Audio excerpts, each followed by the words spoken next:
A very good evening to everyone. আজকে হলো Sunday. আমাদের ভিল্লিবাক্কামে আজকে মেঘলা মেঘলা ওয়েদার রয়েছে, গরমের পরিমাণটা অনেকটাই কম, তাই আজকে আমার মনটা অনেকটাই খুশি রয়েছে। সেই খুশি নিয়েই আজকে আমি তোমাদের সাথে এই ভিডিওতে শেয়ার করব, যারা যারা ভাবছো গ্রুপ ডিটাকে মেন টার্গেট করব, তারা রিজনিংয়ে কি করে কম টাইমে একদম ফুল মার্কস অ্যাটেম্প করবে। দেখো, তোমরা যারা সবেমাত্র প্রিপারেশন শুরু করেছো, তারা গ্রুপ ডির এক্সাম যখন দিতে যাবে, সেটাকে অ্যাজ এ ভাবো যে ফার্স্ট অ্যাটেম্পে তুমি কেমন করছো সেটাকে এক্সপিরিয়েন্স করার জন্য গ্রুপ ডিটাকে তুমি কাজে লাগাতে পারো। কিন্তু যারা অলরেডি এএলপি টেকনিশিয়ান, জেই, এনটিপিসি দিয়ে দিয়েছে, তাদের কাছে গ্রুপ ডিটাই হলো টার্গেট, যে এইগুলোতে যেহেতু 1 নম্বরের জন্য, 2 নম্বরের জন্য বা কোনো কারণে যদি ক্র্যাক না হয়ে থাকে, তাদের কিন্তু মেন টার্গেট হলো গ্রুপ ডি। তারা অলরেডি অনেকটাই প্রিপেয়ার। হয়তো কারোর খুব নেগেটিভ হয়ে যাচ্ছে, কিংবা অ্যাকুরেসি একটু কম হচ্ছে, কিংবা টাইমের প্রবলেম হচ্ছে, সেই বিষয়গুলো নিয়েই আমি এই ভিডিওতে তোমাদের সাথে কথা বলবো। আশা করছি সমস্ত যারা গ্রুপ ডির ক্যান্ডিডেট আছো, এই ভিডিওটা কোনো না কোনো জায়গায় গিয়ে তোমাদেরকে হেল্প করবে। রিজনিংয়ে কম বেশি সমস্ত স্টুডেন্টরাই দক্ষ হয় এবং গ্রুপ ডিতে 30 নাম্বারের রিজনিং থাকে। তোমাদেরকে টার্গেট নিতে হবে 13 মিনিটের মধ্যে বা ম্যাক্সিমাম 15 মিনিটের মধ্যে সমস্ত রিজনিংটাকে কমপ্লিট করার। কারণ এখানে তুমি যতটা টাইমটাকে সেভ করবে, তুমি ম্যাথের ক্ষেত্রে সময়টাকে ততটাই ইউটিলাইজ করতে পারবে। আমাদের পরীক্ষাতে রিজনিংয়ের কিছু কিছু পোর্শনে একটু মাথাটা ঘুরিয়ে দেওয়ার মতো সিস্টেম কিন্তু পড়েছিল। আশা করি এটা গ্রুপ ডিতেও পড়বে। যেমন সবার ফার্স্টেই আসে ডাইরেকশনের কোশ্চেনগুলো অনেকটাই বড় বড় ছিল এবং ঘুরিয়ে পেঁচিয়ে একদম লাস্টে গিয়ে অ্যান্সারটা বেরাচ্ছিল। অনেক ক্ষেত্রেই কি করেছে, 36 অ্যান্সার দিয়ে দিয়েছে। এবার নর্থ না সাউথ, জাস্ট ওই টাইমটাতে তো একটা এক্সামেরও প্রেশার থাকে, অনেকেই করেছে কি ভুল উত্তরটা দাবিয়ে দিয়েছে। তারপরে লাস্টে গিয়ে অনেক জায়গায় মেলাতে পারেনি, সেই জায়গাতেও অনেকটা প্রবলেম হয়েছে। তাই আমি বলবো তোমরা ডাইরেকশনটা খুব ভালোভাবে প্র্যাকটিস করবে, কারণ ডাইরেকশন থেকে 3 থেকে 4 নম্বরের কোশ্চেন আসে। আর ডাইরেকশন এমন একটা পোর্শন যেটা কম বেশি সব স্টুডেন্টই পারে, আশা করা যায় সবাই পারে এবং খুব ভালোভাবেই পারে। শুধু তোমার স্পিডটা এবং যে কথাগুলো বলেছে সেগুলো যেন মাথার মধ্যে পরপর থাকে। এবং সব থেকে যেটা ভাইটাল জিনিস, সেটা হলো লাস্টের লাইন। সেটা মেন পয়েন্ট থেকে বলেছে নাকি যেখানে তুমি লাস্ট শেষ করেছো তারপর থেকে বলেছে, সেই জায়গাগুলোকে কিন্তু আরও কেয়ারফুলভাবে তোমরা হ্যান্ডেল করবে। তাহলে দেখবে এই ক্ষেত্রে নেগেটিভটা একটু কম হবে। সেকেন্ড পোর্শন যেটা আমার মনে হয়েছে একটু ঠিকঠাক ছিল, সেটা হলো ব্লাড রিলেশনটাতে আমি বলবো যাদের মনে হচ্ছে একটু প্রবলেম হয় না, তারা দিদি নাম্বার 1-এর যে লাস্টের যে পোর্শনগুলো হয়, যেটা একদম শেষে থাকে না সম্পর্ক, সেটাকে প্র্যাকটিস করবে। বা নিজেই না ভাববে, আচ্ছা আমার বাবার কাকার মেয়ের ছেলে, সে আমার কে হয়, এরকম করে যত ভাববে তত তোমার স্পিড ইনক্রিজ হবে। মেন কিন্তু চাকরির পরীক্ষাটা তোমার মাথাটা কতটা বেশি অ্যাক্টিভ, কতটা স্পিডে সে কাজ করতে পারছে, সেটাকেই কিন্তু অবজার্ভ করা হয় সেই পরীক্ষার মাধ্যমে। তুমি যত ভালোই প্রিপারেশন নাও না কেন, ওই 2 ঘন্টায় ডিসাইড করে দেবে তোমার পরবর্তী জীবনের ফিউচারটা কি হবে। সুতরাং নিজেকে এতটাই ভালো করে প্র্যাকটিস করবে যেন মিনি সেকেন্ডের মধ্যে তোমায় অ্যান্সার করতে পারো। নেক্সট পোর্শন 3rd নম্বর, যেটা সিটিং অ্যারেঞ্জমেন্ট টেকনিশিয়ান এবং এএলপি সিবিটি 1-এ এটা নর্মাল ছিল, বাট আমার যতদূর মনে পড়ছে সিবিটি 2-তে একটু টাফের মতো করেছিল, মিডিয়াম টু টাফের মতো করেছিল। সিটিং অ্যারেঞ্জমেন্টটাতে আমি দেখেছি অনেকেরই প্রবলেম হয়, যখন একটা বড় প্রায় 8টা 10টা ক্যান্ডিডেট দিয়ে দেয় বসে রাখার জন্য, তখন কে কার আগে পড়ে সেটা একটু ভাবতে অসুবিধা হয়। আমি বলবো সেই ক্ষেত্রে তোমরা একটা স্টেটমেন্ট পড়ে ছোট ছোট ভাবে লিখে রাখো, তারপর সেই পুরো বড় জায়গাটাকে ফিল করো, তাহলে এই ক্ষেত্রে নেগেটিভটা কম হবে। একেবারেই ওই পুরো 10টাকে সাজাতে যেও না, যেইটুকুনি বলেছে এর আগে পরে এটা আছে, ঠিক আছে, একটা পাশে একটা রাফের মতো করে লিখে নাও, তারপর ওটাকে নিয়ে 10টা যে বা 7টা 8টা যাই বলুক না কেন সেই জায়গায় বসাও। সেই জায়গাটাতে আমার মনে হয় অনেকটাই বেশি ইজি হবে, মাথাও হ্যাং করবে না, এবং এই ক্ষেত্রে তোমাকে কোশ্চেনটা দুবার পড়তেও হবে না। এটা কিন্তু তোমাকে মাথায় রাখতে হবে, আমি যখন কোশ্চেনটা পড়বো আমি শুধুমাত্র একবারই পড়ে দেওয়ার চেষ্টা করব, আমি 2বার 3বার পড়ে আমার সময় নষ্ট করব না। এটাই কিন্তু পার্থক্য হয়ে যাবে 1 নম্বর বা 2 নম্বর তোমার সাথে আরও একটা স্টুডেন্টের। কারণ এই সময়টাকে তুমি যদি ওই একটা কোশ্চেনের পেছনে বেশি দিয়ে দাও, তাহলে দেখবে সে ওই টাইমটাকে কাজে লাগিয়ে অন্য কোশ্চেনগুলো করে আসতে পারছে, তুমি হয়তো 100টা কোশ্চেন দেখতেই পাচ্ছ না। এই জায়গাগুলো এখন থেকেই কেয়ারফুল হয়ে যাও, এবং যে যে জায়গায় ভুল করছো সেগুলো আরও ভালোভাবে আইডেন্টিফাই করে নাও, এখন থেকেই লড়াইটা শুরু করে দাও, কারণ আর কিন্তু বেশি দিন তোমাদের কাছে টাইম থাকবে না।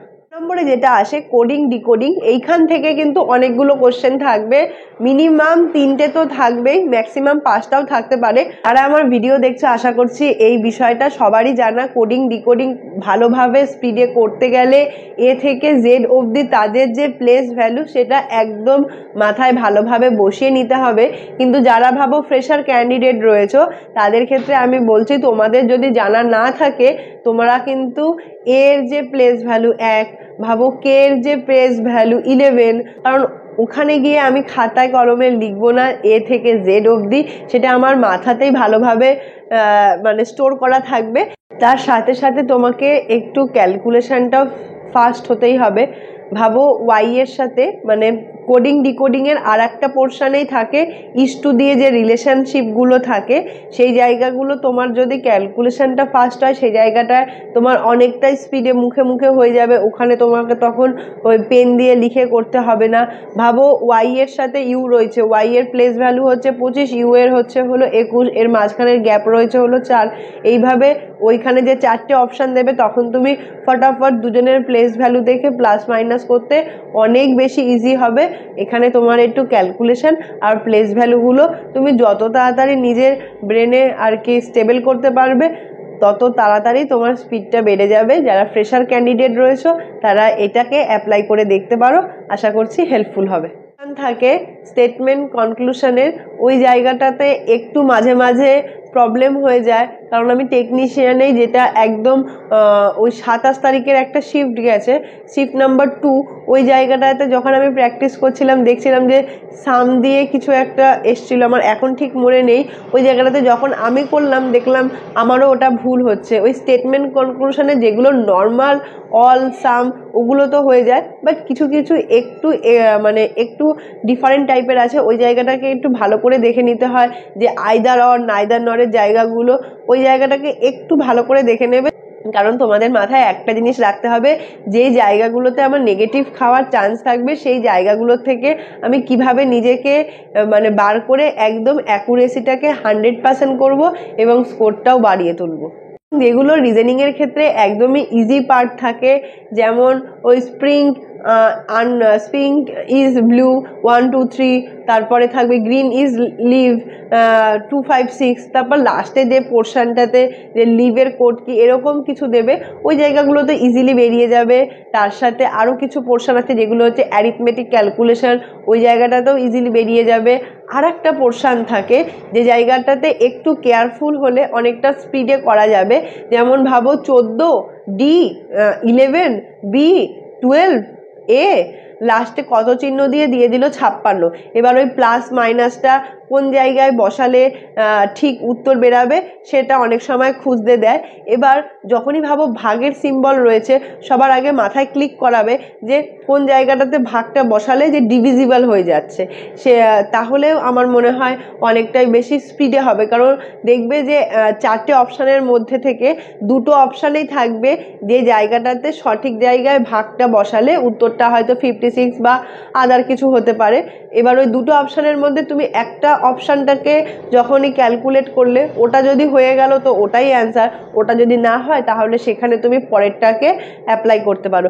এইভাবে তুমি খুব সহজে নিজের বুদ্ধিটাকে খাটিয়ে স্পিডের সাহায্যে অ্যাকুরেসিকে মেনটেন করে রিজনিংয়ে ফুল মার্কস পেতে পারবে। আর একটা পোর্শন থাকে ভুল করার, যেখানে বলে যে ভাবো কোনো একটা নাম্বার রয়েছে, কোনো একটা সিম্বল রয়েছে, তার আগে একটা ইভেন নাম্বার রয়েছে, পরে একটা অড নাম্বার রয়েছে, এরকম কতগুলো সংখ্যা আছে।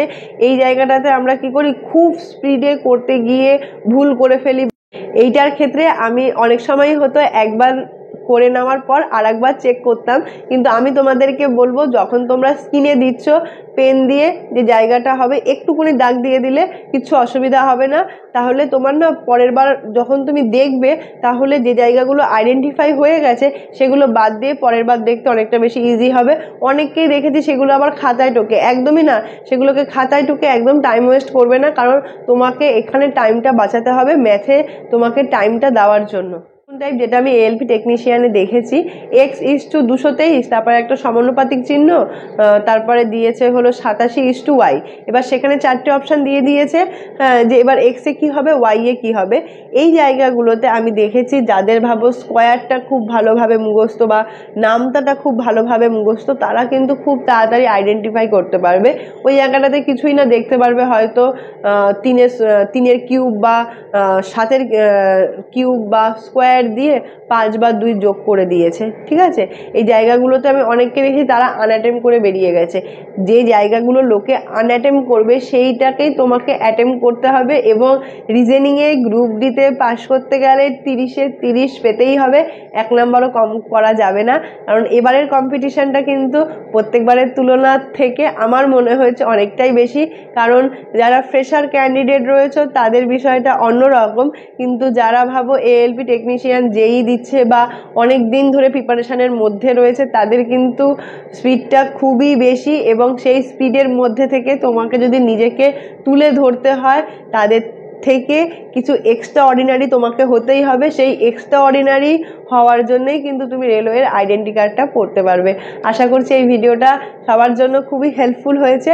যদি হয়ে থাকে তাহলে অবশ্যই ভিডিওর নিচে কমেন্টে জানিও, এবং আরও কোনো কোয়ারিজ থাকলে সেটাও আমাকে জানাতে পারো।